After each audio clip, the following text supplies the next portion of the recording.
안녕하세요. 여러분을 응원하는 톡북입니다. 오늘은 구병모 장편소설 아가미를 소개합니다.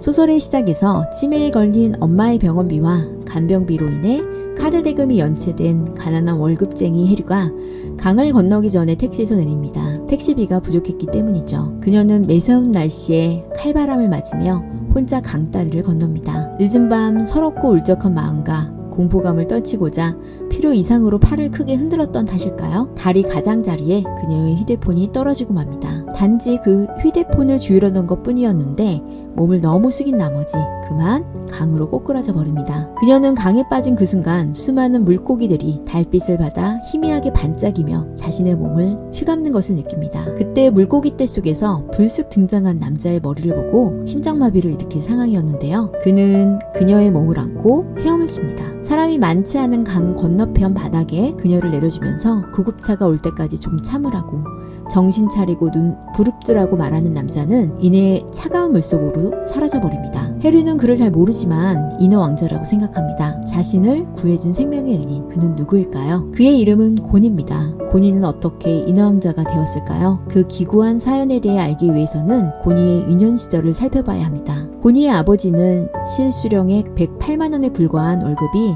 11개월째 연체되었고 밀린 월세 때문에 보증금까지 빼앗기는 상황에 놓입니다. 전 재산인 경차에서 4살로 보이는 곤이와 연명하다 사장을 찾아가 급한 대로 1개월치 월급이라도 조달해달라고 사정을 하죠. 그런데 사장이 아이를 앵벌이단한테 팔아버리면 되지 않느냐고 말하자 곤이의 아버지는 정신을 잃고 모조백자로 사장의 머리를 내리칩니다. 그렇게 사장이 죽자 아이를 데리고 폐쇄된 이내촌의 호수까지 달려와 호수에 몸을 던져 생을 마감하기로 결심합니다. 그렇게 아이와 함께 이내호 속으로 떨어졌지만 어쩐 일인지 아이는 죽지 않고 물 위로 떠오릅니다. 이내호 근처에 살던 잠기 밝은 한 할아버지가 호수로 달려가 곤이를 발견합니다. 곤이는 귀 뒤에 한 쌍의 큰 상처를 갖고 있었습니다. 그것은 심장의 움직임처럼 일정한 리듬을 갖고 열리고 닫히는 모습이 마치 아가미 같았죠. 할아버지의 손자 강아는 거친 말을 서슴지 않고 내뱉는 녀석이었지만 곤이를 세상에 알리고 싶지 않아 했습니다. 평범해 보이지 않는 아이를 수상쩍은 비밀기관이나 연구소에서 실험을 할지도 모른다고 생각했기 때문이죠. 그리고 금지된 호수에 할아버지가 들어간 것도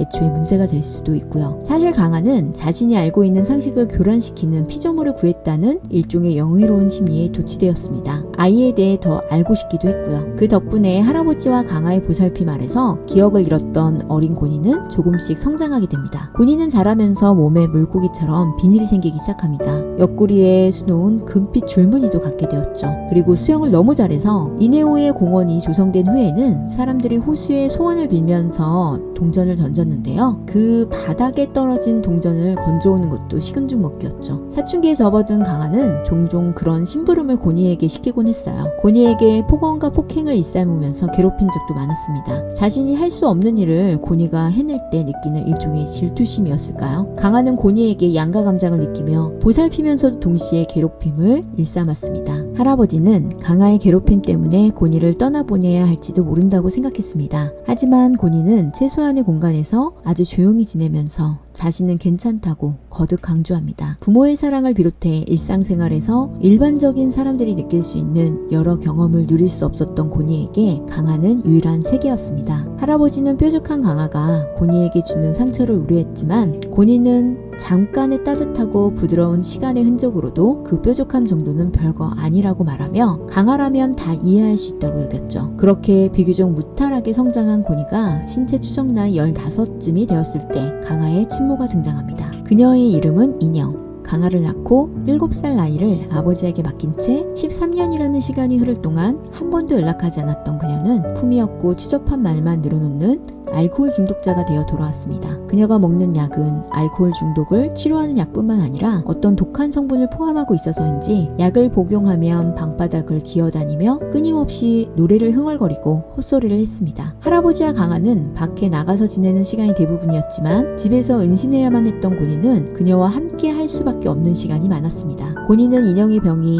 약으로는 수습되지 않는 상황에 이르렀다고 생각했습니다. 그리고 그녀가 한각을 보고 환상에 빠져 지내는 시간이 길어지고 있다는 것을 알게 되었습니다. 그래서 어느 날은 그녀에게 유해해 보이는 약을 모조리 다 버려버립니다. 금단 증상이 그토록 무서운 줄은 몰랐던 것이죠. 그날 약을 애타게 찾던 인형은 고니에게 죽을 힘을 다해 달려듭니다. 고니는 살기 위해서 그녀를 밀쳐냈을 뿐인데 불의의 사고가 일어납니다. 그리고 강아는 그 사건을 덮기 위해 필사적으로 노력하며 고니를 떠나보냅니다. 한편 처음에 등장했던 해류는 일렬의 사건으로 숨어 살게 된 고니를 찾아옵니다. 그녀의 어머니가 죽고 11년째 다니던 회사를 때려치면서 자신을 구해준 인어왕자를 꼭 찾아내서 고마운 마음을 전하고자 했던 것이죠. 그 노력의 끝에 강아를 만나게 되었고 그녀는 강아의 진심을 알게 됩니다. 그리고 바닷가에 숨어 지내던 고니를 찾아 할아버지와 강아의 소식을 전해주고 싶었습니다. 그녀는 압니다. 강아가 고니를 어떤 식으로 지키려 했는지, 그리고 떠날 수밖에 없던 고니는 돌아갈 수 없어도 강아와 할아버지를 늘 그리워할 수밖에 없었을 것이라고 예상하죠. 그래서 고니에게 그들의 소식을 전해야 한다고 생각했습니다. 홍수로 강아와 할아버지가 떠내려갔다는 해류의 말을 듣고 온 나라의 강을 모두 헤엄쳐서라도 그들의 사체라도 찾으려는 고니의 마음을 헤아린 것이죠. 그리고 실제로 고니는 그렇게 떠납니다. 고니의 마음은 사랑이라는 낱말로도 부족한 애틋하고 절실한 감정이었을 것입니다. 비록 그 감정이 처음부터 끝까지 아름다운 감정이라고 느껴지지 않더라도 양가적이고 모순적인 감정일지라도 그것이 사랑임을 의심하지 않았을 것입니다. 이 책의 시작 부분에서 고니의 도움으로 살아난 해류는 이렇게 말합니다. 또다시 물에 빠진다면 인어왕자를 두 번 만나는 행운이란 없을 테니 열심히 두 팔을 휘저어 나갈 거예요. 헤엄쳐야지 별 수 있나요? 어쩌면 세상은 그 자체로 바닥 없는 물이기도 하고요. 그 바닥 없는 물에서 살다 정말 물이 가득 찬 호수의 바닥으로 가라앉은 아이는 죽음의 문턱에서 아가미를 갖게 됩니다. 간절히 숨쉬고 싶은 그 아이를 살게 해주는 그 상처.